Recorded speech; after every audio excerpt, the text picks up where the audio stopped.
is now your sting.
Well, good afternoon, Victoria Taft, your adult in the room. How are you? It's great to be with you today on a day that the President of the United States is holding a news conference. Well, it's not. He's given a speech. And he's given a speech to talk about the election process in the United States of America, because he has some startling, and it's been described multiple times as shocking news about all manner of things having to do with U.S. elections. And so he's going to go over that today. And of course, he's been a person who's been very upset about the process of electing our leaders for a long, long time. And he feels that there was some chicanery going on in the 2020 election and even the 2024 election, and probably before that. And what he's talking about, at least as I understand it, there's some issue with foreign interference. So this is pretty interesting to me. And the first thing I wanted to show you was a story about this. It's a story that we see in the, I don't even know what publication this is. It's a local news site, blah, blah, blah. And FBI director to present evidence of Chinese interference in the 2020 election to Congress. So that's one thing that we have been aware of. Another thing that we've been aware of in the past, since 2020 for sure, has been the allegation that somehow Venezuela's been up to no good and cooking up. And so that is also something that we expect to hear from the president. The other thing is that Paul Sperry from Real Clear Investigations talks about, let me make sure I get this up. There we go. Nope. Of course. Nothing but excitement. Now, here we go. You can see that at this point. Hold on. Let's do that. This is from Paul Sperry, investigative journalist from Real Clear Politics, Real Clear. And he says that the really big news President Trump plans to announce in Thursday's primetime address, according to an administrator who read a draft of the speech, includes, quote unquote, I'm so sick of bombshells. Can we just stop with the bombshell? It bloody well better be bombshell news. That's all I can say.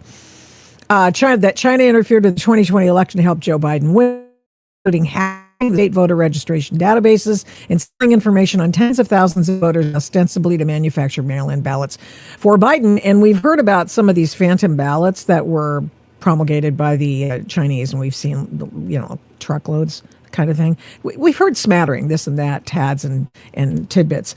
And so I hope more people are shocked about this. The evidence, which details alarming vulnerabilities of election infrastructure, is based on 4 sets of declassified documents set for release on Friday, which were recently unearthed from suppressed FBI, CIA, ODNI, that's the Director of National Intelligence Office, and according to a well-placed source, the intelligence has been buried in a massive cover-up of Beijing's hacking capabilities and influence operations aimed at supporting Biden. I mean, we're not surprised. They had a real cozy relationship. Both Biden and his son Hunter did. The Chinese, it is well reported, gave them things of value in exchange for, who knows? I mean, that will have to be proven. Diamonds. There were office space or keys to the offices for both Jill as well as Joe Biden. They kept offices for the Bidens. And so this has gone on for years. Other vulnerabilities compromising the U.S. election system, according to a draft of the president's speech, including the existence of more than 100,000 non-citizens, including illegal immigrants, on voter rolls. That, of course, we've been keeping track of that for you on the Adult in the Room podcast. And so this is very serious. This is serious information. Something else. This came up during Carolyn Leavitt's news conference today. And this was really shocking. This was shocking to me, but it doesn't have anything to do with what President's talking about. A member of the White House staff has been leaking, a member of the White House staff won more than $100,000 in betting, on betting lines, on cash. Is it Cashy or Cash, whatever? I had it in front of me, but I don't know where it is. Here we go. Watch this. so that I don't have to bumble my way through it. I ain't making this up. This is like serious business. Come on, man. Let's go here and here.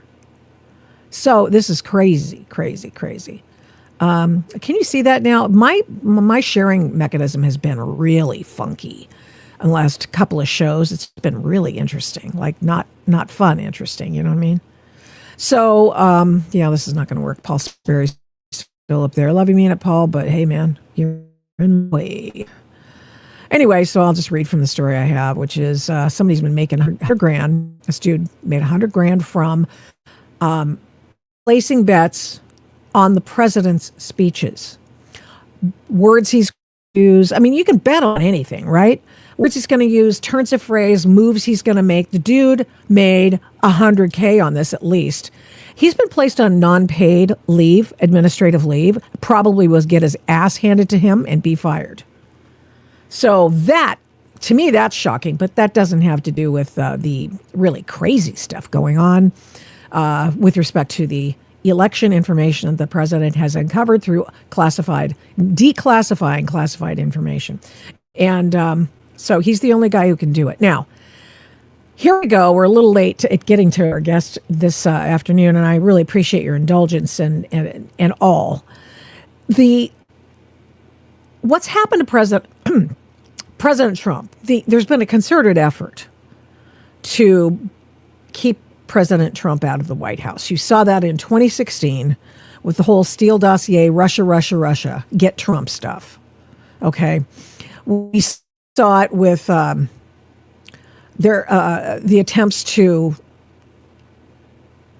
bring him up on charges in lawfare. Charges that were, like, oh, well, when we get to the final thing, we'll tell you what the charge is. I'm not even making that up. And all kinds of things. There's resurrected, really tawdry things about E. Jean Carroll, how they were able to bootstrap a felony onto misdemeanor allegations, which were accounting errors, and they weren't even errors. I mean, they're arguably not even errors, but nevertheless, these are the kinds of things that the, if you will, deep state, people in attorneys that have made it their mission to kill off any hope of Trump's ever ascending to the throne again. So this has been happening for years. And what's especially crazy is that in light of the 250th anniversary of the nation, in light of these, I think people are just getting it.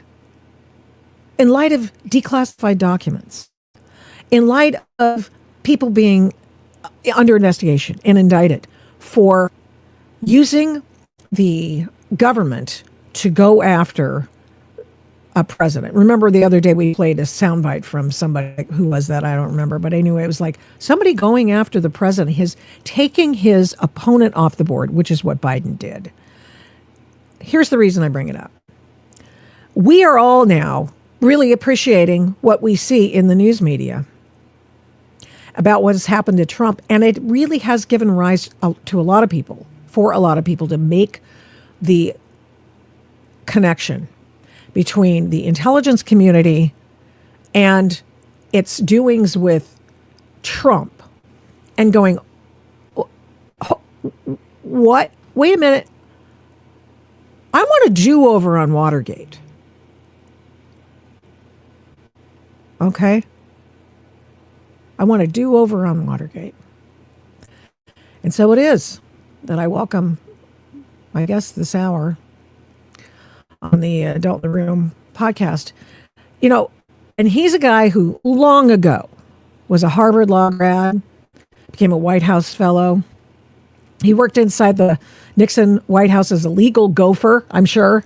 And of course, he did many important things. Among them, he transcribed the formerly secret Nixon tapes from the secret taping. And he did more research than anyone on the lawfare practiced against Richard Nixon by the left, an organized campaign to turn the 49 states out of 50 second election of Richard Nixon. And what they did was they completely blew up the 1972 election with this Watergate stuff. He's done more research than anybody on it. Jeff Shepard has. He uncovered stacking the deck at House committees, uncovered stacking the deck at the Senate, on all these Watergate hearings. What was going on there? Well, he found out, he read all the documents. They stacked the deck in choosing the crooked judge, stacked the deck at the DOJ. Jeff Shepard has written 3 books about his Watergate experiences and what he's uncovered about Watergate, the Real Watergate Scandal. He wrote one that was a precursor to the secret plot to make Ted Kennedy president. We go to, let's hope we can bring it up on Amazon, because good grief. I mean, and his other one, The Nixon Conspiracy. This is he's rectifying a wrong. He is righting an injustice through his writings. And Jeff Shepard, I think it's been a couple of years since you were on last. Welcome back. Yes, how are you? The Watergate revisionism, it's been a long time unfolding. So yes, I was on your show several years ago. It's a growing concern as more and more people, just as you said, see parallels with what's been attempted by Trump or with Trump. You've got 4 terms that are bandied about today that we didn't hear 50 years ago. Like what? Deep state, false news, fake narrative, and most of all, lawfare. The misuse of the criminal law to try to prevent your opponent from being on the ballot at all. And I mean, lots of people think that's what's been going on with Trump. And just as you said, Victoria, it raises the question, is it possible this is what was done to Richard Nixon? That it was the same playbook, different names, different terms. And what's interesting about my work, I've been probably working on the understanding of the background and the inside knowledge and the secret memos and all that for 20 years. And the best way to appreciate it is to picture a triangle. And at each of the corners of the triangle, you have one of the branches of our federal government, executive, legislative, and judicial. There were officials in each of those organizations communicating with each other, secretly plotting Nixon's downfall. And what is so fascinating is they left a paper trail. They kept each other informed. And I've uncovered the paper trail. It's mainly in documents publicly available now at the National Archives. And they paint a scary picture of how Nixon's opponents voided his 1972 re-election landslide. It took them a long time. They cut a lot of corners to do it, but in the end, they got him. And what my books show in detail is how that was done.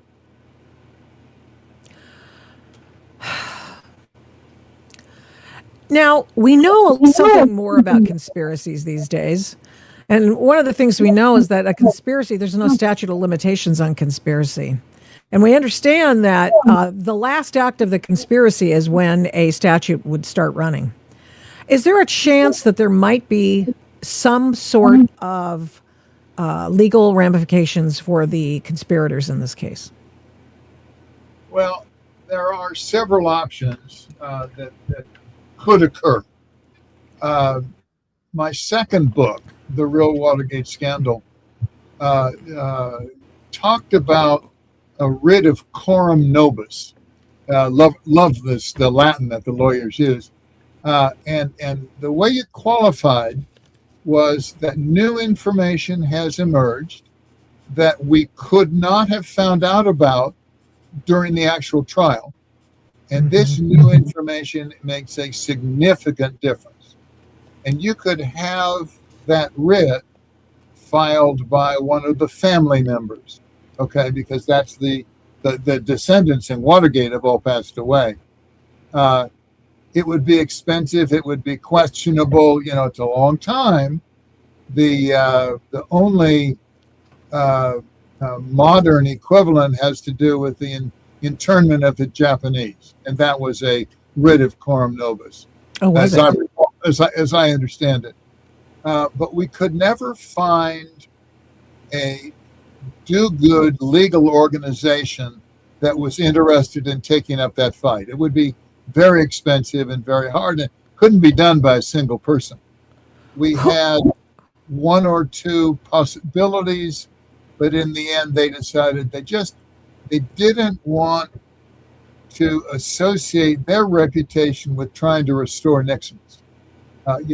Nixon resigned in disgrace, and every event for certainly the first 40 years that ever occurred brought out his enemies. I mean, it was almost predictable. Another possibility has to do with something at the Department of Justice. They have a new organization set up right after Watergate, the Office of Professional Responsibility, OFR. Oh, yes. And it's kind of like the Internal Affairs Unit in a police department. They're the guys going after the good guys. They're supposed to respond, their obligation, to allegations of wrongdoing by Department of Justice lawyers. So I learned about this, I think in 2021. And that afternoon, I filed a complaint against the Department of Justice lawyers who I thought had done all this wrongdoing. And then I followed it up with a dozen further letters. And you never get to talk to anybody. You never hear back except a computer acknowledgement that we've received your filing. And then after a year, they said, no, this is under Biden. They said, no, too long ago, those people have all retired from the department. We have more important things to worry about. And besides that, after Watergate, Congress set up an independent prosecutor statute, and we're going to deem that same standard applied during Watergate. So we, the Department of Justice, do not take responsibility for what the special prosecutors may have done. An astounding argument. But I tried, and they said, no, we declined to look into it. That's still a possibility. Okay, because there wasn't a determination, there wasn't a judgment. So it's possible a Department of Justice now or in the future could decide to take it up. The documents I've uncovered don't age. They're not going away. Nobody's challenged their authenticity. But those are the two opportunities that involve the Department of Justice. I think coram nobis is not viable. But the department could decide to take up the cases because the due process violations are so flagrant and so clear because of these internal memos. So maybe, I hope if that were to occur, it would occur in my lifetime so I could help. What would you like to do first? What do you think would make more sense? Giving a background of what you did at the White House, or answering the question of when you realized President Nixon was innocent? Well, let's take me getting there first, real quick, because I think that has to do with what I've uncovered. I graduated from Harvard Law School with honors in May of 1969, and 2 weeks later, I was awarded a White House fellowship to come to Washington to study. It's almost a graduate degree. Absolutely. But the rules at the time were ages 23 to 35, and most people that succeeded were close to being 35. I was 24 years old. It was a fluke. I interview well in the eliminations. But most importantly, I'd gone to Whittier College. I had received a scholarship in Nixon's name. Nixon graduated from Whittier College, right? Yes. He went to Whittier in 1934. I graduated in 1956. He came to the award luncheon unexpectedly, but he did. Wow. And we had a fine time sitting at lunch. And then he went back to New York, and 2 weeks later, he doubled the scholarship. And he said, I really like this kid that got this award, and I want to help him out, you know. So it was only $250. The first by the Republican Women of Whittier, and they let the college pick the recipient. And second by then private citizen and former Vice President Nixon himself. Well, I was still in law school when he got elected president, and I told my friends, I'm going to turn from the camera just for a second. Sure. It's more real. I told my friends that if he won, see, it's Shepard, it's Nixon Shepard. Nixon Shepard. My mates made this up on election night. That's cute. If Nixon won, Jeff was going to be a part of it. And I did. I got to be a White House fellow. I went to Washington. And then after my fellowship year, I was invited to join the domestic council on the White House staff. Wow. So I was on President Nixon's staff 5 years. This would be my first full-time job, you know, fellowship and then White House. You start high, and then came Watergate, and it all blew away. During the Watergate scandal's unfolding, I acted as deputy counsel to the president. So that's when I transcribed the tapes. That's when I ran the document rooms containing the seized files of John Ehrlichman and Bob Haldeman and John Dean. I was intimately involved in his defense, the strategy of his defense. But I wasn't a major player. I was just a kid. Right. It's just they didn't trust anybody else. I was loyal. I'd been there. And I was single. And I could work 14-hour days. So I was heavily involved. And then we lost. And I was even a witness in the Plumbers trial because I handed over documents to the prosecutors that needed to be introduced in court. And they have something in court cases where you have to prove where the document came from. How did it get into the hands of the prosecutors? And that's called chain of custody. Chain of custody, yeah. So I testified as a chain of custody witness. And then when it was all over, I was unemployable. I'd worked on Nixon's staff. I'd been the lawyer on Nixon's staff. I couldn't be confirmed because I couldn't go before the Senate without them asking what I had done and what I knew. So I couldn't stay. Couldn't you have invoked executive privilege? Or is the president the one who has to invoke that? Well, the president would have to invoke that, and then you know the Congress was heavily Democrat. The media was all against Nixon. Nixon had resigned. He'd resigned in disgrace, so the issue would have come to Jerry Ford. Yeah. And who knows? I not that he didn't. I mean, I knew him, but he had no reason to use political capital to protect me. So I went to the special prosecutor and I said, "Look, I was an honorable lawyer. You know, I did things fairly, and now I'm unemployable." And he said, "Oh, have them call me if you've got interviewing for a job and they're worried about that." And I said, "That's not going to work in 10 years when this thing comes up again." So he said, "Well, what do you want?" And I said, "I want a letter. I want a letter saying I didn't do anything." And he said, we don't write letters, son. You weren't indicted, you know. Think about this." But he did. In the end, I'm the only senior member of the Nixon White House staff to have a letter from the special prosecutor that says, after checking with my task forces, I can say you are not and have never been the object of an investigation of this office. Nobody else has a letter like that. So that's how I got there. That's what they did. And that ended in 1974 when Nixon resigned. Fast forward to 2003, 30 years later, I decided to go back and sift through the ashes and see why we lost so badly, what happened that didn't make sense to me.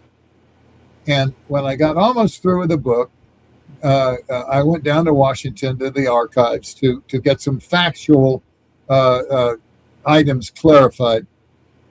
And I learned that the records of the Special Prosecution Force were also at the National Archives. They were government employees, just like Jack Smith, who went after Trump. Yep. His records are held by the National Archives.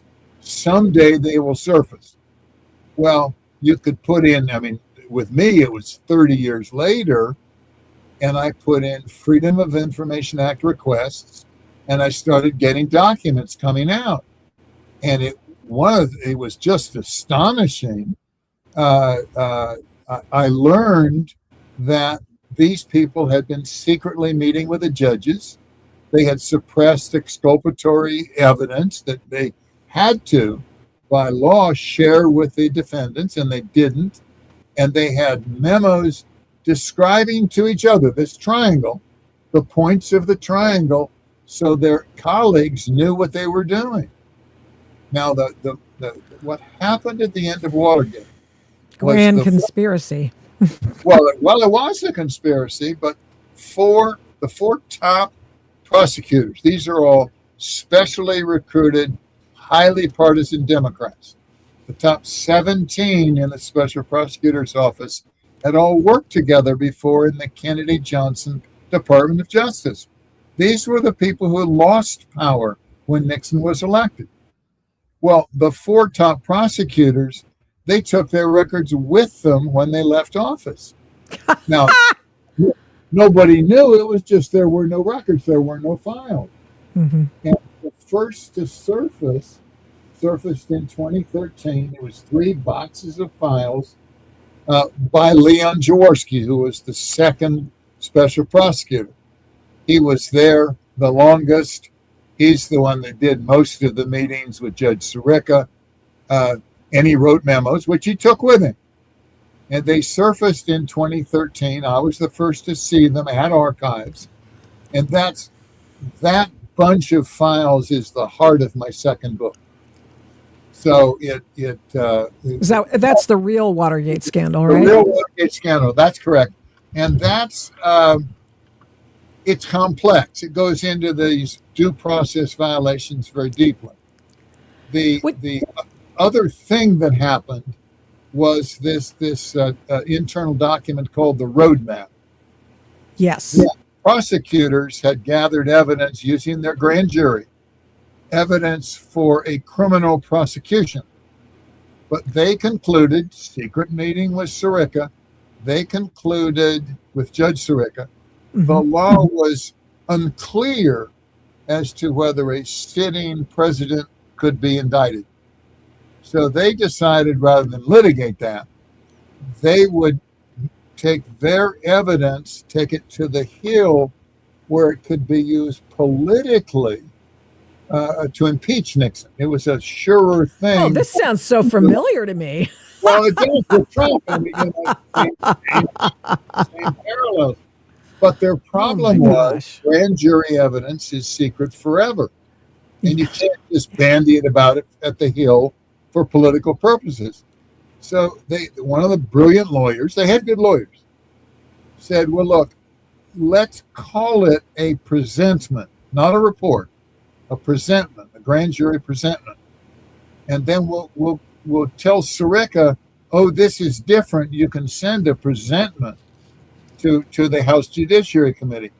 But this is so creative. This is such a bizarre assertion that Sirica could reject it out of hand. Let's go see him in advance of this development so he'll rule our way.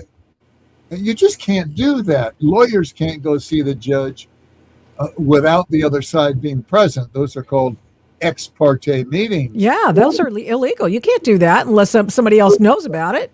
Open and shut. No wiggle room whatsoever. So they do. They go and see Sirica. They pitch him on what they want to have happen. And they write a memo saying that's what they did. And then come the morning when the indictments are going to be handed down for Nixon's staff. Okay, March 1st, 1974. they're juggling a lot of things. They want to send this presentment to the Hill. It gets nicknamed the roadmap. They want to ask for special circumstances, which enables Judge Sirica, who's chief judge, to take the case out of rotation and appoint himself to preside over the trial. Again, just outrageous denial of due process. Is that a denial, or is that just somebody taking acting out of personal privilege? Can he? You contend that because he couldn't appoint himself unless the prosecutors asked for special handling. So the Jaworski writes a memo about going into Sirica's chambers before the hearing to rehearse what they were going to say and what they were going to do to enable Sirica to appoint himself. And there's a memo in his records. You can't make this up. And then finally, just because I've been involved in this for the disclosures for 20 years, the roadmap, the way Sirica ruled, they could send the presentment to the House Judiciary, but since it was grand jury information, it couldn't be revealed to Nixon's defense lawyers. Right. So we're trying to defend him against being impeached. We don't know what they've accused him of. And that didn't get unsealed until 2018, 45 years after it was presented to the House Judiciary Committee based on my petition. I'm the one that filed the petition. You've done all the work on it. You got to unseal this. And then when it's public and you can read it, you can see the misrepresentations and the shortcuts they took. It doesn't say what they promised. They said it was a path. That's why it was a roadmap, a path to Nixon's impeachment, and they fudged the most important step. The most important part of it is faked. And that's all in my third book. That's where the Nixon Conspiracy breaks new ground and describes how that was done. Yeah, that's crazy. Now, both of those two books, the Nixon Conspiracy and the Real Watergate Scandal, each one has sold over 11,000 copies. So it takes a while. Yeah. But it's catching on. And now that's my role. I was there. I give these lectures. I write these essays. The tide is turning. This is a new chapter on your program. Yeah. The tide is turning because the public, particularly youngsters, are starting to say, well, we think we know what may have happened to Trump. Shepard is saying that same stuff happened to Nixon. Here's Chris Rufo. Let's listen. Let's watch Chris Rufo. Sure. He did this a few months ago on the Bill Maher show. Nixon, are you now saying that Nixon did nothing wrong and was wrongly pursued? Yeah, no, I think if you look at the history of Watergate, you see that it was a setup from start to finish. 4 of the 5 Watergate burglars, 4 of the 5 Watergate burglars were connected with the CIA, were connected with the FBI. You had the Judge Sirica, who had backdoor meetings violating the law out to get Nixon. And I think, and this will be an unpopular opinion at this table, maybe with this audience, but in time, I think we're going to see Nixon vindicated, and the history around Nixon will be changed. They're laughing at him, but they won't laugh after a while. Laughing then, but they're laughing less now. Yeah. The real bunker buster was Vice President J.D. Vance speaking on June 24th at the Nixon Library, and he's hawking his book. Oh, is that what the deal was? Oh. Well, that's why he was there. But he said, Nixon fascinates me. He came from nothing, just like I did, and he holds this position as vice president, and then there's all these attacks on him. And he said, today, if Watergate were a story today, it wouldn't last 12 hours. And then he said he was taken down by the deep state. Okay, so take those 2 sentences. It brought people out of the woodwork again, the Nixon haters. It was political exaggeration to say just 12 hours. It was a significant crime. but it wouldn't have had the effect of bringing down a president. It just wouldn't have occurred that way. And his second point is entirely valid. He says he's in his first point, 12 hours, but he's trying to say, look, this doesn't make sense. The man won the biggest landslide in our whole history, and 21 months later he resigns in disgrace. Something doesn't make sense. Mm-hmm. And what doesn't make sense is the deep state. Then that's followed up. There's a cover story in Frontier magazine, came out July 2nd, and it's a 28-page review describing Nixon's reemergence. And it's become very popular, for people to talk about that, because the young people don't believe the story they've been fed. Mm-hmm. So Well, they don't believe him. They don't believe people anymore. they have reason not to believe people. Yeah. Today we have talk radio, which first emerged, Fox News, your programs, other programs. You've got much more conflict in the media's story. But back during Watergate, 3 networks, 2 weekly news magazines, the New York Times. There it is. That's the July 2nd. It's a very interesting article. I'll read that. I saw Chris Bedford talking about it the other day, and I kept thinking, how come I can never? I've tried getting Chris Bedford on my show before, and he's just hard to get a hold of. But anyway, yes, continue. Well, in the article, he talked to each of people, I believe, Nixon's people, the most knowledgeable about Watergate and what was done and where it's going. One of the really interesting things, they have a social media guy who works for the Nixon Foundation, and he's worked there for, I don't know, three years, something like that. Mm-hmm. They have generated 250 million hits. Here we go. Stuff There it is. about Nixon. Because who is him? Honestly, matter of fact, can I meet him? Because I don't know who the fuck you're talking about.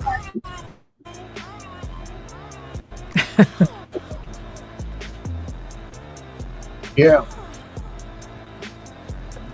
You have to understand how long he was on the national scene. Oh, He comes was in on as the a congressman at 46. He dumps Alger Hiss. He runs for the Senate. He gets elected to the Senate.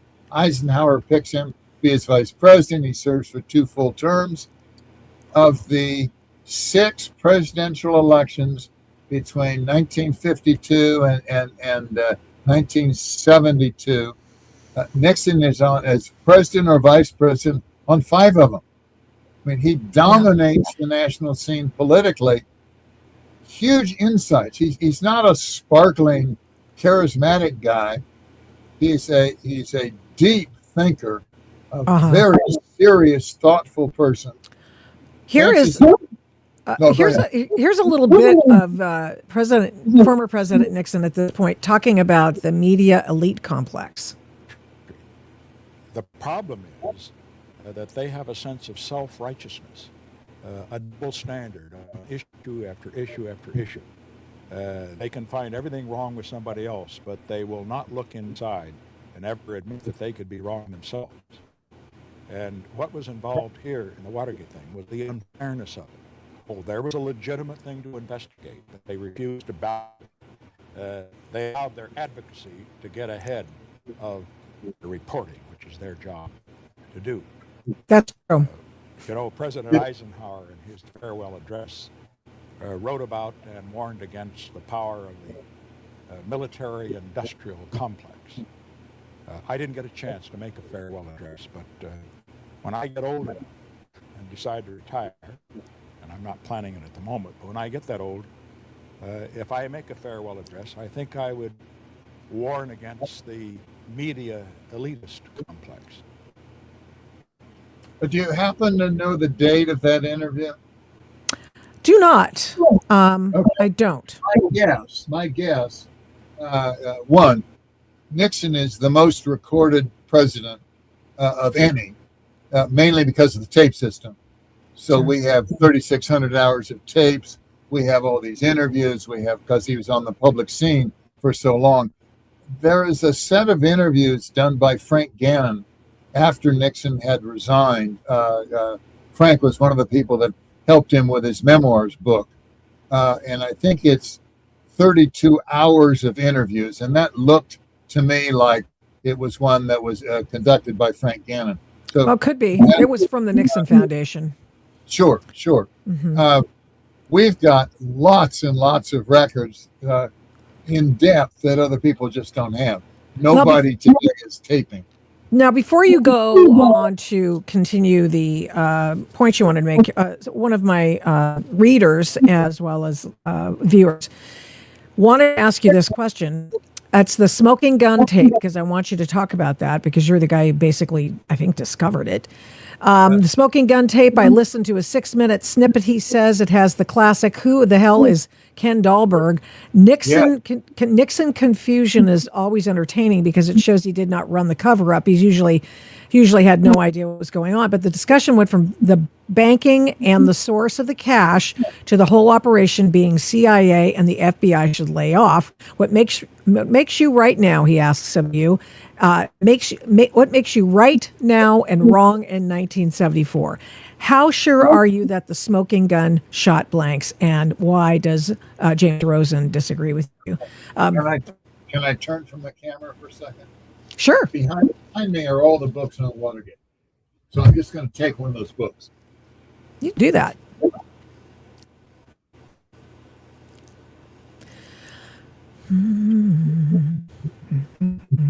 Okay. The smoking gun. The smoking gun is a tape recording of Nixon and Bob Haldeman, his chief of staff, in the Oval Office on June 23rd, 1972, 6 days after the Watergate break-in arrest. The break-in arrests are June 17th. They're caught red-handed. I mean, there's no question there was a crime. The question was who knew. What happened? Well, that tape was not listened to by anybody, even though it was under subpoena. Nixon wouldn't let his lawyers listen to that tape and several others. In fact, until the Saturday Night Massacre, Nixon wouldn't let the lawyers hear any tapes. He said they'll never be turned over. They'll fight to the death. That it's a waste of your time. And then after the Saturday Night Massacre and the firing of Archibald Cox, he relented and turned over 9 tapes. Later, the special prosecutor came back and asked for 65 more after he'd indicted Nixon's top aides, but in anticipation of that trial. Went to the Supreme Court, that's U.S. v. Nixon. Supreme Court held 8-0, because Bill Rehnquist recused himself, that the tapes had to be turned over to Sirica, who would review them and remove personal and national security elements, and then turn the rest over to the special prosecutor, not to Congress. Congress tried 3 times in lawsuits to get access, and each time they lost because of separation of powers. We don't have to turn anything over to the Congress. No executive branch has to. They can impeach you because you don't, but they have no right to it. We can't claim somebody's notes, some senator's notes, or just today overhear the texts of 44 members of Congress that Jack Smith is alleged to have done. Trump's the man prosecuting Trump. So Jack when Smith, the court ruled on July 24th, 1974, that these tapes had to be turned over. Fred Bizart, who was Nixon's Nixon's counsel, he replaced John Dean. Nixon was out in San Clemente. He said, "Look, Fred, there's a tape. I want you to go listen to it. May provide some challenge." So he told him to go listen to this tape of June 23rd. Well, it's very clear on the tape. If you've heard the segment, Bob is explaining John Dean's suggestion to prevent the FBI from interviewing certain people. And Right. Fred Bizart, the president's lawyer, concluded that that was an effort to shut down the entire Watergate investigation and that Nixon was in on it from day 6. So he took the position Oh, wow. that His own it attorney. had to be disclosed. Now, when he listened to it and was just appalled, he called San Clemente to report. And they were going to call back because the president was busy. So he decided, Fred Bizart, my boss, he needed a witness. So he didn't explain anything to me, but he called me down to his office, and we stayed there for 45 minutes waiting for the president to call back. And that 45 minutes is the subject of a long, complicated essay. But Fred demanded that the tape be released. And we released it on August 5th, a Monday morning. Supreme Court rules on July 24th. July 27th, the House votes to recommend it. The House Judiciary recommends its first article of impeachment. Mm-hmm. August 5th, we released the tape. August 8th, in an address to the nation, he announces his resignation the next day. So the collapse comes in 2 weeks. Yeah, that's great. When Fred talked to the West Coast about that tape and said that's got to be released, he told me, your job is to go transcribe it. So I was the third person to hear that and the one who actually called it the smoking gun. But I was keen off Fred's interpretation. Right. It turns out we were wrong. And I'll tell you why we were wrong. Nixon's election was so predictable, his re-election in 1972, that Democrats, prominent Democrats, wanted to hedge their bets and give to the Nixon campaign as well as the Democrat campaign. But they wanted to do it in secret. And there were 2 especially large gifts. And they came in through Maurice Stans, the Secretary of Commerce, who was chairman of the Finance Committee of the re-election. And he had promised these people that their names would never become public because the law at that time allowed you to keep secret donations. A new law went into effect. I know all these dates, but a new law went into effect on April 7th, 1972, that required disclosure. If the committee to re-elect the president got the money before April 7th, no disclosure. And that was the deal. Okay. So Gordon Liddy, who's famous for the Watergate break-in, was also counsel to the re-election committee. 2 major donations came in under ambiguous circumstances. And just to give you one, this guy, I'm losing my memory. No, hardly. Is it the way he's the Democrat, right? Yeah, well, Dwayne Andrews, he's chairman of an agribusiness, ADM, Archer Daniels Midlands, biggest agricultural unit in the country.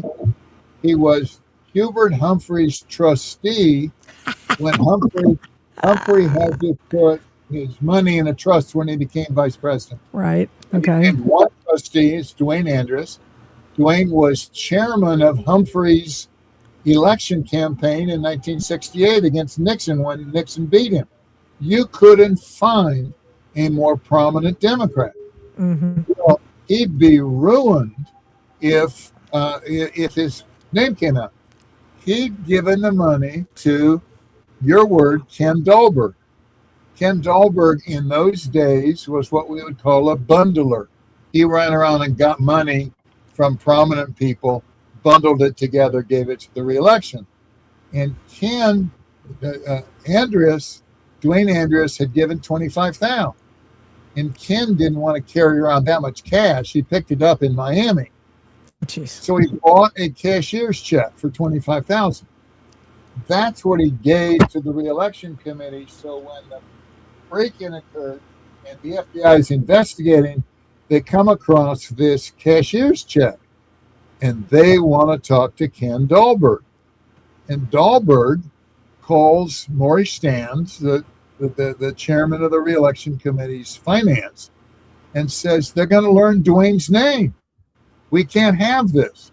So Stans talks to John Dean, counsel to the president, says, I tell you how we can head this off.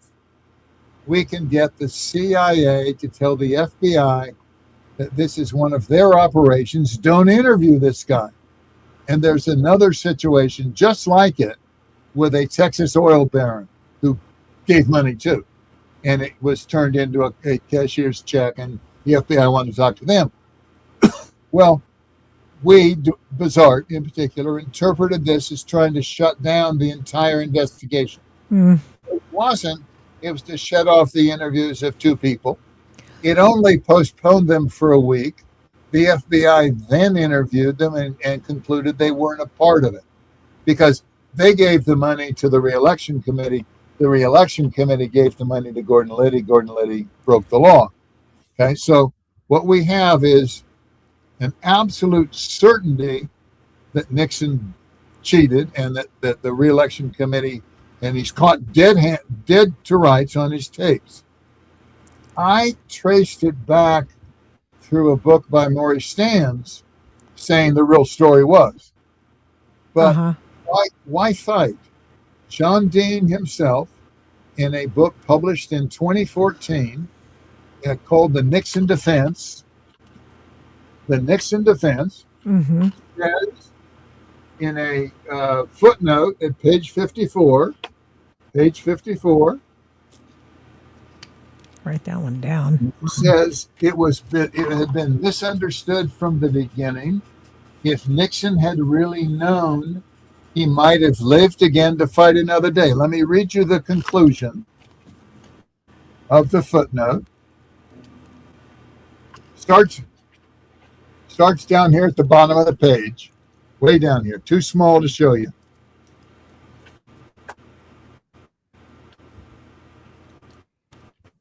I even got to put on my glasses. The tape, the interpretation of the tape was bogus, and it doomed the Nixon presidency. Ironically, this conversation has been mistakenly understood as an effort by Nixon and Haldeman to shut down the FBI's entire Watergate investigation. This appears to be the case only when viewed out of context. And then it's a long footnote, and he says at the very end, and I will read again,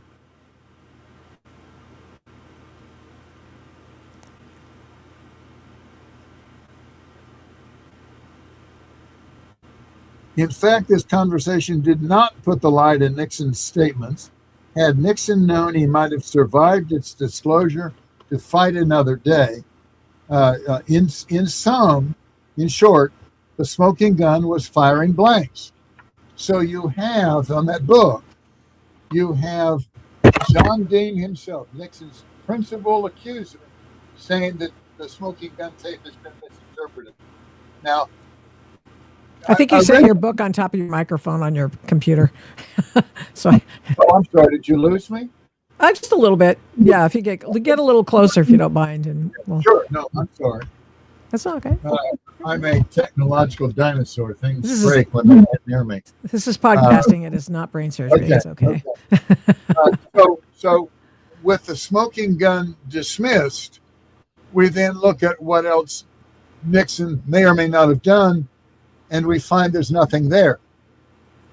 The word innocent, which Chris Rufo used, is not fair. In political scandals, you're not looking for innocence because there's a reason for a scandal. Mm-hmm. Everybody involved in Watergate, whether they worked on the White House staff or the reelection committee, they were all Nixon's people. That break-in wasn't faked. They were caught red-handed, and Gordon Liddy and Howard Hunt were the masterminds. And why? Okay, this pause here to tell me what you think about the CIA connection and the fact that they were looking for the information on the bordello close by. Well, And Maureen Dean, too. it's wonderfully complicated, Victoria. I don't know. I have nothing personal to add to the stories. Jim Hogan wrote a book, Hidden Agenda. Len Kolodny wrote a book, Silent Coup, in the 90s. And they go into it in great detail. And just to summarize, but I'm not vouching for this. This is the conspiracy theory. The CIA was running a honey trap in the apartment building next door on Virginia Avenue. And they were filming foreign diplomats in difficult sexual circumstances. The Democratic National Committee was next door. They would have visiting officials coming in from around the country who wanted to have a good time. As the story goes, they had a pink slip. Nobody was going to know what they did the night before or the night after. And the DNC tapped into the pretty girls made available in the CIA's honey trap. And that's what we were overhearing. Well, they didn't record the bugging. Alfred Baldwin wrote notes of these telephone conversations that were being tapped at the DNC. The Kolodny and Hogan believed that he was overhearing calls to a CIA love nest. The people who broke in, there are 4 Cuban Americans and James McCord, who is a career CIA employee, wireman. He was supposed to fix the wiretaps and the microphones. The 4 Cubans were supposed to photograph interesting documents. So they had rolls of film and cameras, and they all got caught at the same time. Everybody involved in the break-in and Howard Hunt have CIA backgrounds. The only person that didn't was Gordon Liddy, the mastermind. So there's this feeling that the CIA was heavily involved. Well, and I think that I believe it. I don't know why. I have no inside information, but I think they knew. And they didn't call Nixon. Dick Helms, who ran the CIA, was not a good friend of Richard Nixon's. So the least I can conclude is they knew this was planned and they didn't say anything. But you have to understand the word was that John Mitchell, the president's best friend and attorney general, knew of the plan. He didn't know the date of the break-in, but he knew all about Gordon Liddy's plan. He claims he didn't approve it, but the CIA is saying, who the hell are we supposed to tell? You know, if the president's attorney general and head of his campaign has apparently approved it, we want to stay away from this. Okay, now when Helms I don't believe that. I'm giving. I know. We go through all the stuff. We go through all the stuff and all the connections between the CIA, the Washington Post, the fact that there are 4 of the 5 burglars have CIA connections. Howard Hunt was a career CIA officer. So was James McCord. When Helms got canned and sent to be ambassador to Iran, he destroyed lots and lots of files. Yeah, he did. So we don't know. I mean, you get Shepard loose at some point in the CIA's files. It's not clear any are left to cause trouble. The FBI agent, a guy named Angelo Lano, in an oral history taken by the National Archives, he was lead FBI investigator from the day of the break-ins all the way through to the convictions in the cover-up. He is the top FBI guy in the field. Yeah. Said in a tape in 2007 taken by the National Archives, that he thought it was a setup. That when the burglars, when caught, had 2 hotel room keys in the Watergate Hotel. He went to one of the rooms with another agent. Somebody else went to the other. He said when you walked in, it was like it was set up to be discovered. Here was the guy's wallet. Here was the money. Here was a letter that Howard Hunt had wanted them to mail in Miami. Uh-huh. They actually went on that Saturday. The Saturday they were caught. I mean, they were caught at 2 a.m., but on Saturday during daylight, they went to Howard Hunt's house and asked to interview him. They knew within 2 or 3 days, because they had the money, where these uncirculated, consistently numbered $100 bills came from. Traced it right back to Ken Dahlberg's check, and right back to the checks by a Mexican corporate attorney named David Ogario. And those were the 2 cashier's checks that set off the FBI investigation. So it was, there's smoke. I haven't spent a lot of time on the original break-in because I have nothing personal to add. I tend to write about my involvement in what I found in their files. But let me add one other thing, if I could. There's been speculation about why they broke into the DNC in the first place. Seems like a dumb place to go. Larry O'Brien, who was chairman, had already left for their convention in Miami. Yeah. There was nobody there. And I read the other day Earl Silbert's diary. Earl was the first prosecutor, a career guy, great prosecutor. And he said in his diary, the way they understood it, there had already been 2 or 3 attempts to penetrate McGovern's campaign, which weren't successful. They saw the DNC offices as unsecured. The officials had already left to go to Miami. And the thinking was when McGovern had been selected as the nominee, his campaign would take over that lease that the DNC had at the Watergate. And they'd already have their bugging equipment in place. Now, whether that's true or not, I can't tell you. That's what Earl Silbert was told. But it makes sense, more sense, as to why they broke into the DNC. Well, I've heard you bring up something before where you said, well, what about, going after McGovern's office itself? I mean, did they ever... Well, they tried. They weren't successful. And then after the guys got caught red-handed, there weren't any more attempts to install bugs. Mm-hmm. Now, there's one other thing I just wanted to add that just slipped my mind. Let's see if it'll come back. No, I'm afraid it's gone. Yeah, you sound like me. It's my 82nd year. These things. So it sucks. Getting old. It's not the people were innocent. The burglars were caught. The planners were convicted, but they didn't get a fair trial. And our system of government says no matter how heinous the crime, no matter how despicable the defendants, they get a fair trial. Then we hang them. But they get a fair trial first. And these guys, none of them got a fair trial under Judge Sirica. He was just a terrible judge. In fact, one of the questions I was going to ask you was, why is it that there in the United States is no presumption of innocence or due process, the idea of giving due process to a president of the United States? I don't get it.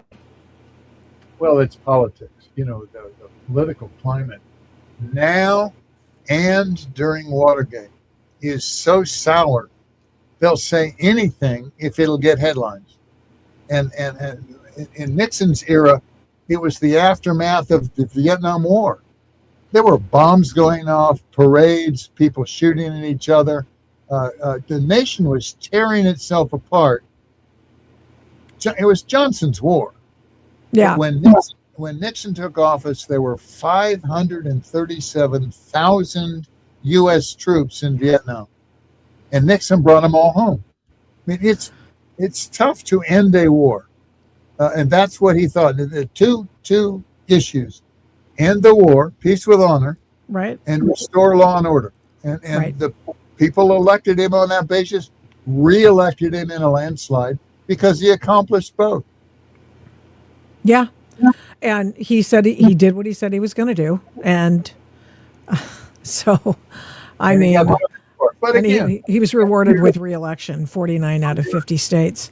People liked him. He did a lot of things. Richard Nixon stopped the draft, installed volunteer army, for better or for worse. 4 things: opening to China, the SALT treaty with Russia, Oh, right. reasserted American influence in the Middle East, saved Israel in the Yom Kippur War, and ended the war with the Paris Peace Accords. Domestically, if I may, because I worked on domestic stuff. Yeah. Okay. It was Cool. like when he got elected, he looked out across this great nation and he said, okay, who's got a legitimate complaint? Who among you really has been maltreated? Well, the Indians, the American Indians. He restored Right. their treaty rights. The Southern schools. Right. He integrated peacefully the Southern schools in 1971. Women in government. He quadrupled the number of women in high levels of government. He signed Title IX. He created EPA and the Clean Air Act and the Clean Water Act and the Marine Mammal Protection Act. He just did the 18-year-old vote. He did away with the draft. The list goes on and on and on. So it's not just he was run out of office unfairly. Look what we lost when we lost President Nixon. And that's what the young people are starting to notice. Your audience can kind of savor the Nixon reemergence. Coming along quite nicely. I mean, I've done one other interview that hasn't been published. It'll come out in another day or two about this whole same thing. You know, what triggered his reemergence? What's the basis for it? How far will it go? Mm-hmm. And Nixon, but for Watergate, Nixon would have gone down as one of our greatest presidents. Oh, absolutely. Yeah. In fact, when I volunteered, I thought, well, I can't volunteer at the Reagan Library because it was going to be too far for me to go. And then so Nixon Library was closer, and I thought, well, somebody's got to be a docent. I'll do that, right? That's where I saw you for the first time. Well, good for you. As you know, I'm on the board. Are you? I guess I didn't realize that. I got my. Oh, you do. I was there. You when were? Elvis. Yes, Oh my gosh. I wasn't in the Oval Office. Tell me what you knew. Talk about Elvis and Nixon. This is the most requested photo of the entire National Archives. All of National Archives. He shows up at the Southwest Gate. There it is, the president and the king. Okay? He shows up at the Southwest Gate some morning, says he wants to see Nixon, wants to give Nixon a gift. It turns out it's a replica revolver, the Colt revolver. Yeah, they've got it at the library. It's pretty awesome looking. We'll get back to you. So the big huddle. What is this good, bad? Is Elvis okay? Is this keeping with the dignity of the Oval Office? Right. And they decide this might make Nixon seem cool. It would. So they invite him back at 1:00. And my boss, Bud Krogh, was assigned to hold Elvis kind of like in the green room, but in Bud's office in the old executive office building, to be sure he was calm and it was safe and all that stuff. And I was there at my office right across the hall. Elvis has on, if you put the picture back up, Sure. His vest and belt buckle from the attendants in Las Vegas. And he's striding up and down the hallway, going into an office, hugging the secretary, screams from down the hallway. And he was on a diet. Remember, he'd pig out on a diet, and he had a rash. And so I took him downstairs to the White House physician, who put some salve on his rash. I mean, I'm not looking at a picture of Elvis. I'm in the room talking with him about Graceland and all that kind of stuff. And then my boss takes him across the street to see the president. So it's a very happy memory for me. Excuse me, what kind of a rash did he have? What was the deal? Just, eczema, it's not. It's just we all get these things. Oh, sure. And since he would crash diet, he would be more susceptible to that sort of thing. Oh, wow. I forget the date of the meeting, but it's toward the end. I mean, he's puffy. He was living a hard life. Mm-hmm. In any event, it's a great memory. Great memory. I have lots of great memories. And he wanted to be a special secret agent, so to speak, so that he wanted a badge. He wanted a badge and wanted to be a cop and narc on the other people who were taking drugs, right? Right, because he said, "Now I can't come out strong against drugs, but I talk about them at my performances. I say, you ought to stay away from the drugs." And he wanted a badge from the Bureau of Narcotics and Dangerous Drugs, BNDD. And the president looks at Krog and says, "Can we do that?" Krog says, "I'm sure we can." So we did. We got him a special badge, his picture on it, and all that. Oh, wow. Yeah, we didn't let him take the revolver across the street, the replica gun. We said, "Well, we'll hold on to that here." Yeah. Secret Service has limits. Right. And the revolver now sits in a wonderful repose at the Nixon Library in Yorba Linda, California. I bet it does. It's a great place to visit. If any of your viewers are anywhere near Yorba Linda, the Nixon Library tells a really, really good story about a great president. Yeah. In fact, that's where I just really gained much appreciation for him as a president. Well, if you were a docent, you needed to learn about all the exhibits. Remember the years when you were there? Ooh, good question. No, I'll get back to you on that. I'll email that information to you. I'm sure the docents won't remember, but I remember them. At one point, they redid the whole thing. I had just come back, started after they put the Watergate exhibit in there when Nara was taking over. Yeah. After Nara had taken. Early on, yeah, very controversial. So. I know. I talked to some of the OGs over there. Well, I worked with. They didn't like it. The National Archives head of the Nixon Library, and was giving him all this Watergate stuff, and he said he'd put it in the exhibit. Never did.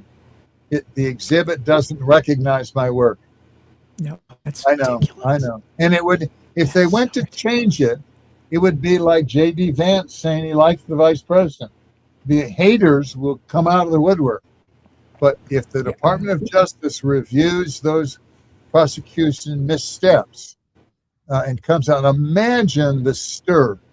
If the Department of Justice lawyers say, on balance, these weren't fair trials. And that's what I'm building toward. So I think you've made the case. Show. I thank you. Thank you so much, Jeff. Absolutely. And for your listeners, you wrote an article recently that I read, and I complimented you on your knowledge of the case. Oh, thank you. I appreciate it. You're quite knowledgeable, but most people that weren't alive don't know much about Watergate. I appreciate your shout out there. I'm going to go. Here it is. It's my piece. Nixon's the one again. Yeah. When did you write it? Just the other day. It just came out. Yeah, just last week, I think it was. The best summary I've read recently about kind of both sides of the case. You take it right down the middle. Here's what is said to have happened, but here's where the doubts are. I thought it was very good. Oh, thank you. I went back and looked at it, and I saw a few typos, so I have to talk to my editor about that. Thank you so much, Jeff. I really appreciate it. The books are, he sets the table with this one, The Secret Plot to Make Ted Kennedy president. And what that does, what that first book does, it says, look, everybody who was after Nixon was a part of the Kennedy political dynasty, and they were trying to pave the way to elect Ted Kennedy in 1976. They were wiping out the whole Republican Party to build the path for Teddy, because Teddy was damaged goods. And that's what that laid out. Then your next one, the Real Watergate Scandal, it's kind of a book that would appeal most to lawyers because it's trying to get delightfully detailed. And it really goes into the evidence of wrongdoing by the prosecutors. Yeah. And then the Nixon Conspiracy, that was the most recent. That's the 50th anniversary review. And that also takes apart the prosecutor's roadmap. Yeah, you've done. I mean, if you do nothing else in your life, I'm sure you have a real life too, and probably have a lot of happiness in your life. But this has been your opus, a magnum opus. This whole canon of Nixon Watergate legal machinations is your legacy. I uncovered the documents. I get credit for uncovering them. Yeah. But the news, the real news, the really significant thing is they wrote the documents themselves. They were there to be discovered. That's what's so astonishing. And that they actually did the last batch come out in 2020? The first batch came out in 2013. That was Leon Jaworski's. The last batch came out in 2020. Those were Phil Lacavara's. And you go through them, and you know these should have been in the National Archives all along. Of course, they should have been. But they weren't. Bastards. Yeah, because they're cheating. Thank you so much, Jeff. Jeff Shepard, everybody. Thank you. Go out and buy all of his books. You'll have them for your library. They are wonderful. First of all, they're good reads, but they're also reference materials that you'll want. Mine are in a box in a store. So I had to just sort of do everything. I mean, I usually like to grab the book myself and show it to you. But in my box, I have a signed copy from Jeff from back in the day when I was a docent. And by the way, I bought the book. Okay. So, So I just want to tell you a little bit more to get to because it is Epstein Thursday. There are two stories to on Jeffrey Epstein case today. And also wanted to remark to you on the fact that to be speech by the President of the United States tonight, that's Donald Trump. So many similarities between what happened to Nixon, the political, as well as what happened to Donald Trump has happened and can happen. In Florida, there are two grand juries working in Florida. I think it's two. There was one in D.C., but what's the point? They're never going to indict anyone. You will not get a fair trial in the District of Columbia with 88% of the people voting for somebody that doesn't have a D after their name. So I'm out. Oh crap, man! Really? What's going on? I'm wondering if. Okay, hold on a second. I see my.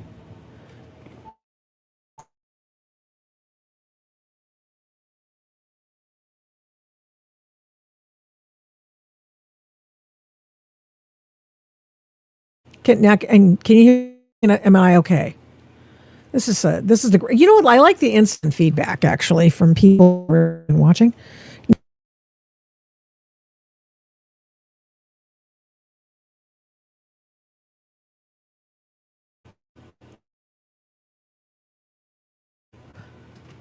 You should be able to hear me. Okay, I'm going to just keep going, and let's just pray that this thing keeps on sending out the signal. Kenneth, the signal. So a couple of things happened that I wanted to tell you about. Initially, did speak about this to the very first few minutes of the program. White House teleprompter operator made $100,000 betting on Trump's speeches. That guy's been, for the most part, he's a government employee. You just can't fire him. So he's on pave because I guess $100,000 made on breaking your oath and unethical behavior. was probably going to get him through. So he didn't need his pay. We all know that's not what really happens. Am I still cutting out? What's happening? Oh, somebody tell me if I'm cutting out. Here, am I still cutting out? That's wild. I was wondering what the heck was going on with connection is spotty. I am on a Cat deal. I'm going to have to go get another gone Cat 6. Not gone. It's been connected at 10. Do you suppose that has some? Do you think? Maybe? I don't know. Okay, well, all right. So there's that story. Of course, the president's going to give a speech from the Oval Office tonight. They're using a new teleprompter person to do that. The other thing is, of course, is that he's going to talk about election security. Okay, here we go. And this is from Paul Sperry. He is with Real Clear Elections, and he says the really big news President Trump planned on Thursday's primetime address, according to an administration source, his red address speech. I wonder if it's the same guy. Includes the bombshell evidence China interfered with the 2020 election.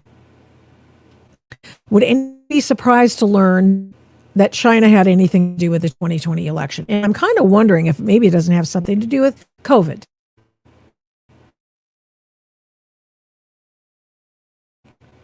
We already know that there were some ballots.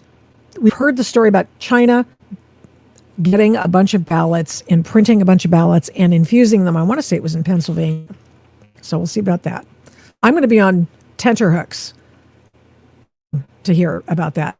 So they helped Joe Biden win, including hacking state voter registration databases. Now, here's the thing, folks.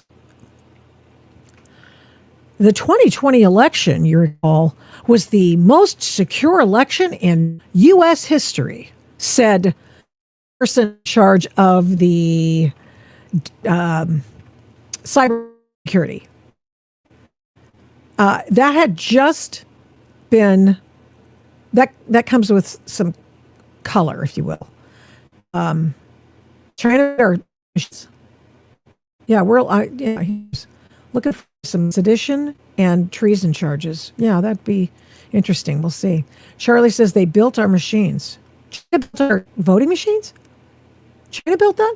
Also, I'm wearing something that we heard years ago, for which people were charged with unethical behavior and had their licenses or their legal licenses taken away. And oh God, what was it? Sydney? What's Sydney's last name? The attorney, Sydney Powell. So Sydney Powell has never relented in her belief something was going on with Venezuela. I don't know. They did something with their machines, and they believe that they have ours. I have no idea. It sounds kind of far-fetched, but I honestly, I believe it.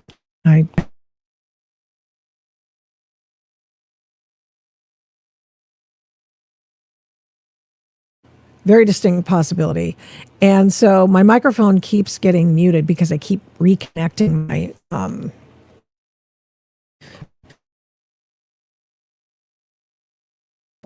Okay. All right. So anyway, it's going to be a big deal. I might be on live doing it, talking about it, but not if I'm having connectivity issues. So because that wouldn't make any sense. The evidence which details alarming vulnerabilities of election infrastructure is based on 4 sets of declassified documents set for release on Friday, which were recently unearthed from suppressed FBI, CIA, and ODNI records. According to this well-placed source, the intelligence has been buried in a massive cover-up of Beijing's hacking capabilities and influence operations aimed at supporting Biden. Holy shite! Other vulnerabilities compromising the U.S. election system, according to a draft of the president's speech, include the existence of more than 100,000 non-citizens, including illegal immigrants, on voter rolls. here's the thing about that. Here's the thing about that. Judicial Watch has been suing to get access to voter rolls to determine, to get states to take dead voters off the rolls. In addition to that, they have sued to get people who are U.S. citizens off the voter rolls. Very difficult thing to do. And here's why.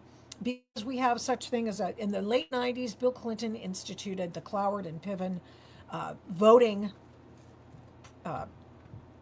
mechanism, the motor voter thing, wherein if you go to any part of federal government, whether it's now it has metastasized, if you will.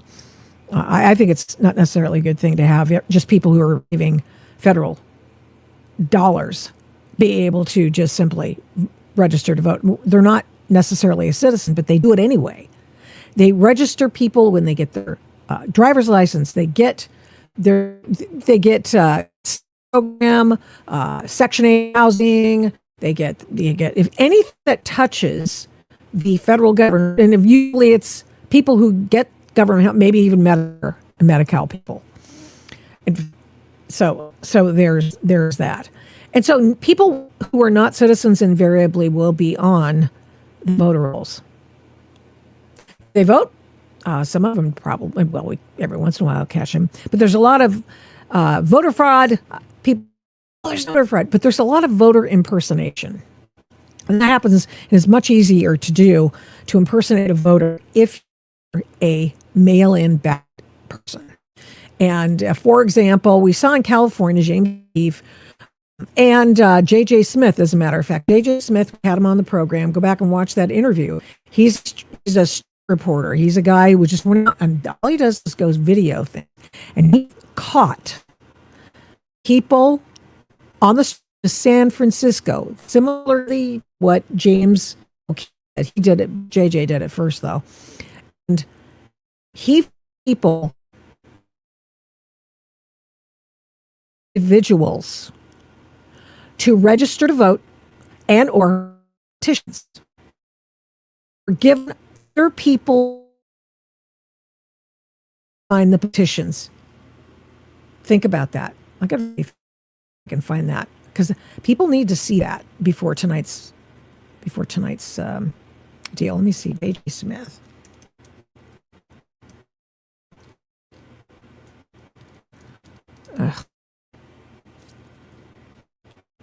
Voter San Francisco. Voter fraud San Francisco. Here it is.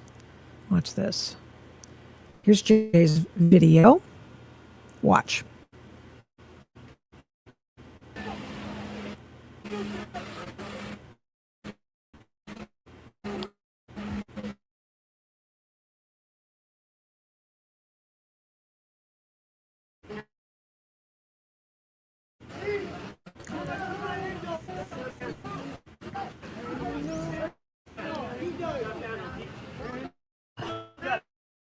Hey, what's the line for? For sign up. Petition. Shut up! Don't say nothing more. They get $25 to sign a petition. You get $25? $5. $5. Okay. Would you have to have your ID? I'm not sure.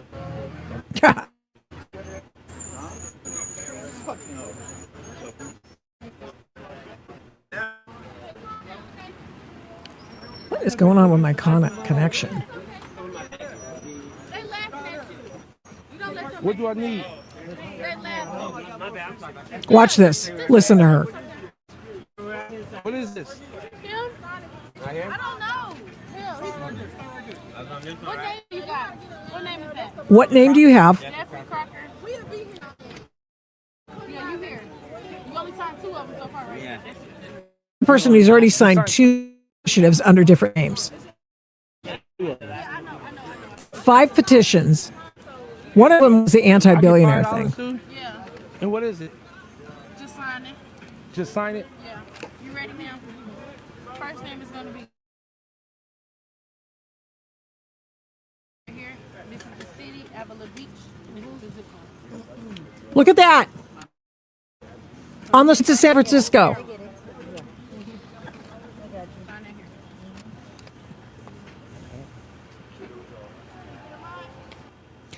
Yeah. So AJ found that. The state of the news media went, oh, what? And then California got in touch with them. Oh, correction.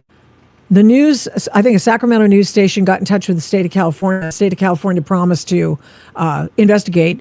JJ, when last time I talked to him, the state of California had not been in touch with him. Okay. James O'Keefe, same thing. And I guess my videos are, it's a struggle. I'm on struggles today, apparently. Hi, Chihuahua. I have an Epstein update. Boils down to a couple of things. I want to make sure I get them on. We do have an Epstein file of the day. I'm going to show it to you. Here is Ghislaine Maxwell's arrest record. Just because for grins and giggles, about other, obviously have other stuff, but here she is. Lovely picture, by the way. Jeffrey Epstein must have loved her. Sexual exploitation of a minor, sex performance. And the best actress for sexual performance goes to Ghislaine Maxwell. Same thing, two charges of that. 2 charges of transport interstate for sexual activity. 2 for perjury. She's in prison now. So this actually was looking for something else. And then what the heck? I wanted to have the Bill Gates thing. And I wanted to find a Bill Gates record in the Epstein files. Here's what I found instead. Warren Buffett. Warren Buffett is stopping Gates foundation donations and will give $6 billion to family foundations. Of course, as you know, we went over the Bill Gates deposition program on a recent Epstein Thursday. Why do we go over that stuff? Because I want to make sure that anybody giving you a bunch of crap and lying about this, and it could be crazy stuff, it could be just normal stuff, I don't even know. Just have the facts. Okay? Have the facts. So we went over it. Omaha billionaire Warren Buffett said Tuesday that he stopped donating money to the Gates Foundation. Revelations about interactions between the Microsoft co-founder and philanthropist. Wow. If that's not the connectivity problem, it's just me. Philanthropist Bill Gates and late sex offender Jeffrey Epstein. Instead, Buffett said he'll donate $1 billion of Berkshire Hathaway stock in Class B shares in his annual mid-year donation of 4 family foundations overseen by his daughter Susie and sons Howard and Peter. 95-year-old Berkshire chairman did not mention the Gates Foundation, which has received more than $47 billion of the conglomerate stock. Buffett, in 2006, made what he called an irrevocable pledge to donate shares throughout his lifetime. Buffett's donation was worth more than $4.5 billion to the Gates Foundation last year. Oh man! Whoa! The Oracle of Omaha said, of course, mortality is unpredictable, but my remaining shares will be donated to the 4 foundations, one way or the other, for 31st, 2030.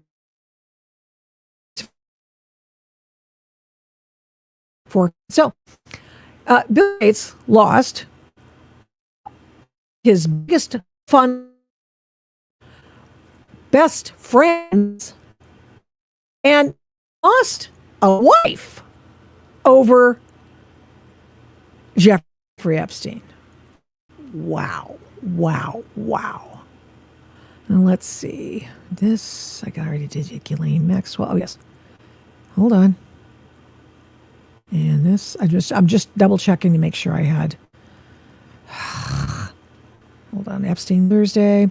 Oh, yes. There's this. Let me make sure I've got it in the queue so I can get that to you. Epstein. Did I play it? I can't remember if I did it. Yeah. In the Washington, D.C. today and yesterday as well, there was the nominating, advise and consent by the Senate for Todd Blanche for Attorney General. And a heretofore unknown group called World Without Exploitation wanted to be heard on the issue. Now, it put out a message on its Instagram feed that has a grand total of 6 entries. Okay, 6. So this is a bespoke, brand new group which purports to represent the victims of Jeffrey Epstein. And they are in favor of not having Todd Blanche be the Attorney General. So now let's just remind you for a moment that the Department of Justice, and Todd Blanche was running it, allowed personal information to be the 3 million documents released under what Pam Bondi at one point in time called radical transparency. And, who's the only one who's ever put out Epstein files? Oh, yeah, that would be Donald Trump's administration. Did Joe Biden do that? Oh, no, because most of the people are Democrat. So Bondi testified, remember, that before Congress, that the second the victims realized some information on them had been released, they got in touch with their attorneys, sent a howler. Hey, you guys, get there. My client is X, Y, and Z. The DOJ scrubbed everything, totally withdrew the documents, everything, and then that's it. Put them back.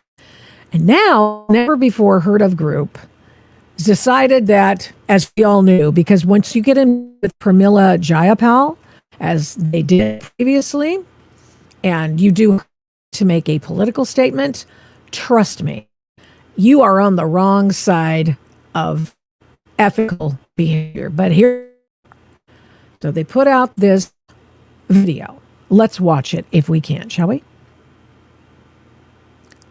It's coming. 2, 3, come on, everybody. Here we go. My phone number was released. Where I went to school, Where I live. my students can now search me and read about my abuse. I am an Epstein survivor. I am an Epstein survivor. I am an Epstein survivor. Works. Nude pictures of victims were released. Our safety is put at risk. Now, Todd Blanche wants to be the Attorney General of the United States. Todd Blanche had to protect us. Instead, he protected the people who committed crimes against us. 30 years.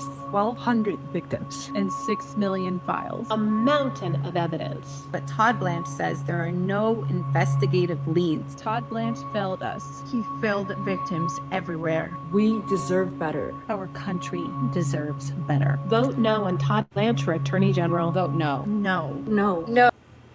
It's the usual. They get people. Okay. Todd Blanche is the one who released the Epstein files. They say there's 6 million Epstein files, which Pam Bondi has talked about.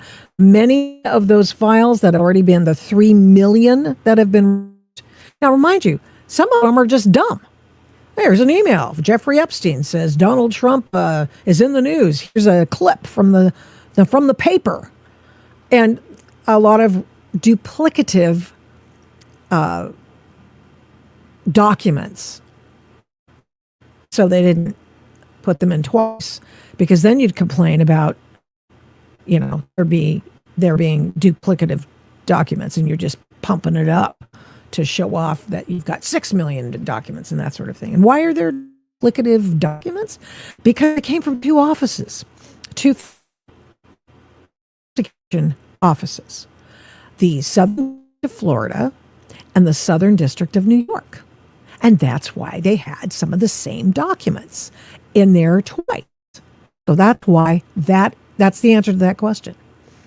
Now, here's the other thing they won't tell you.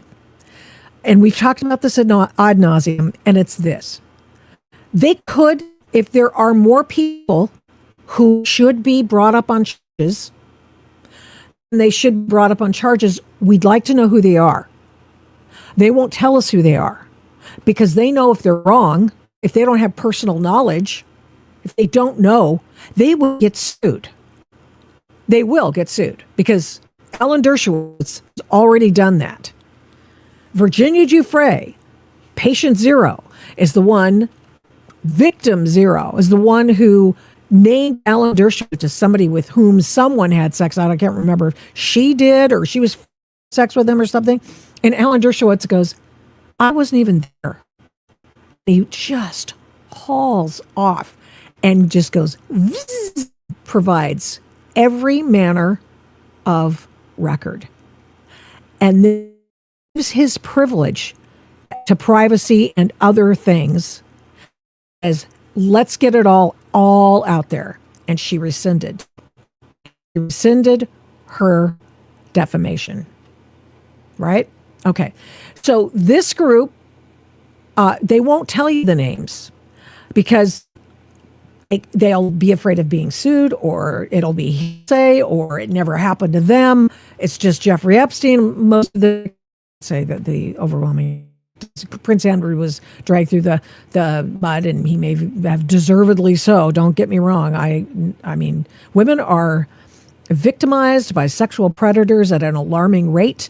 And you sit there, if you go to a cocktail party and there are 8 of you standing there, at least one of the members there will have been sexually assaulted. So I don't even want to hear about it, me not being supported.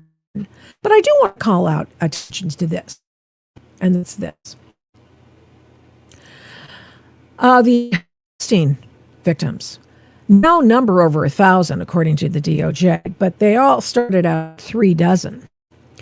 They have all been paid out.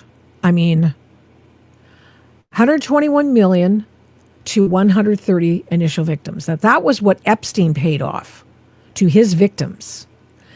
The JP Morgan Chase paid out $290 million to Jeffrey Epstein survivors. Now, why would a bank be involved? Because Jeffrey Epstein banked there.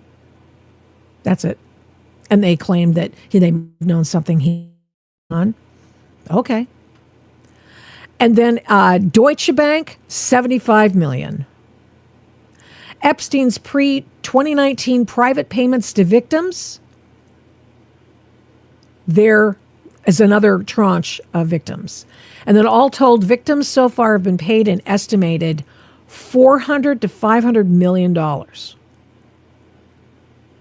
That's a lot of money. Not sure what they're looking for, but it looks like another payday.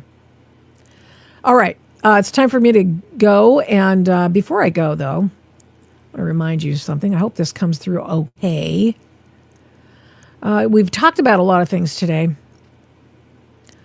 And that's a good thing. But I guess our connectivity issues have been so terrible. But I'm going to do it anyway because I have a feeling everything will come together at some point. And let's see. I want to make sure I heard this. I saw this week. And it was a soundbite, if you will, of Clarence Thomas. Clarence Thomas at his nominating confirmation hearing for the U.S. Supreme Court. And he was already done, and then they called him back in. Oh, hey, there was a woman who says there was actual stuff going on between. Reopened the whole thing again. Clarence Thomas to be on the Supreme Court again. And this is if you think to yourself, oh, wait a minute, did that happen to Kavanaugh? Yes, same playbook. So here we have this little soundbite here. I want you to appreciate it.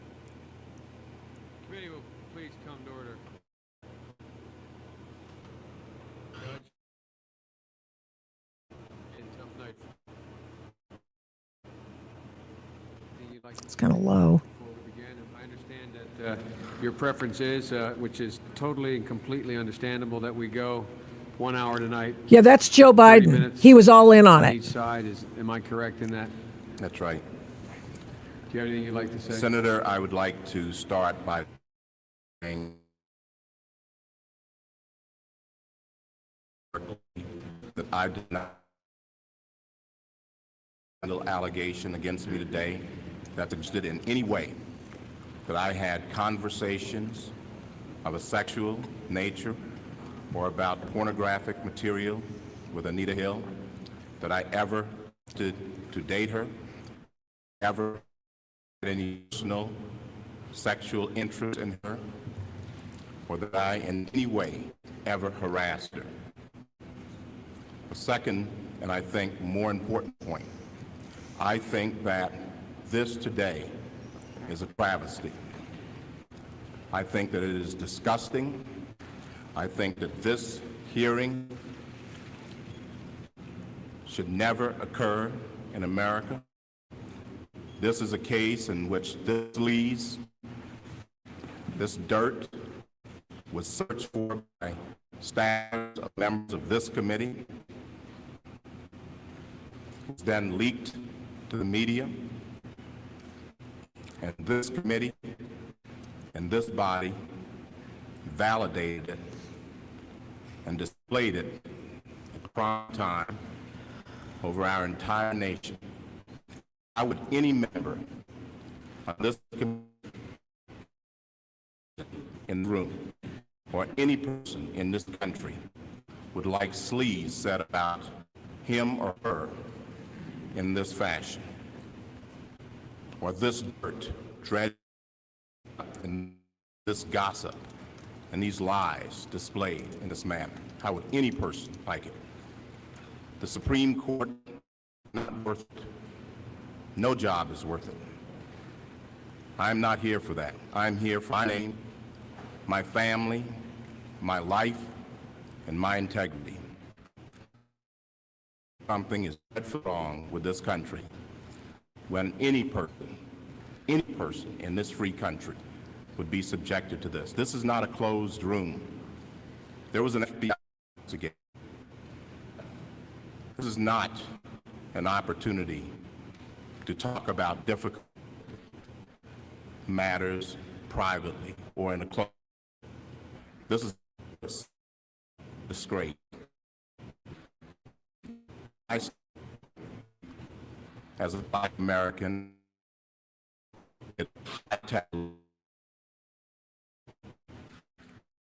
they need to think for themselves, to do for themselves, to have different ideas. And it is a message. Unless you kowtow to an old order, this is what will happen to you. You will be lynched, destroyed, caricatured by a committee of the U.S. Senate rather than hung from a tree. That's exactly right. It's a heart-stopping moment. All right, lady. Yeah. So that's one to remember. That's what turned me. That turned me. Here's another one. I almost dare not play it. In fact, I won't. Listen, I was going to try to do some live streaming tonight to talk about the Trump speech on election integrity issues. And the thing is, he'll end up calling for the passage of SAVE Act and call on Americans to call their senators to do just that. The House has passed it 3 times. And so, but with this conductivity issue, we've had storms and stuff, so maybe that's what's going on. I probably won't do that. But thank you very much for listening and sticking with me as long as you have. I appreciate it. I appreciate you sticking through the very detailed Watergate interviews that I've had this week.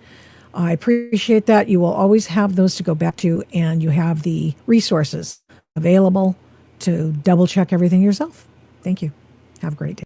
Thank you so much for watching and listening to this episode of the Adult in the Room podcast. We do not take you for granted. We appreciate every single person who tunes in every week to listen and watch this program. We're here every Tuesday and Thursday, live streaming on Rumble, and then on every other podcast platform shortly thereafter when we can port it over and get it over there as soon as we can. All the shows can be found at victoriataft.com, where the censorship regime has been banned by me. Follow me on social media at these names: Victoria Taft, the Adult in the Room podcast, and the Victoria Taft Show. Send media inquiries, or any others for that matter, to victoria@victoriataft.com. And here's a big ask. Would you please subscribe, share, like, comment, recommend, and give this program a 5-star rating where you can? We really appreciate it. We do not take that for granted either. Follow my work at, you guessed it, victoriataft.com. PJ Media, I write tons over there. Flamingo Audiobooks, and of course the radio. I don't do this alone. This show is produced and engineered by Overall Media. 1A Cast is responsible for some of the Adult in the Room podcast's imaging. Logo design by Hageman Creative. The Adult in the Room podcast is produced at Flamingo Road Studios. All rights reserved.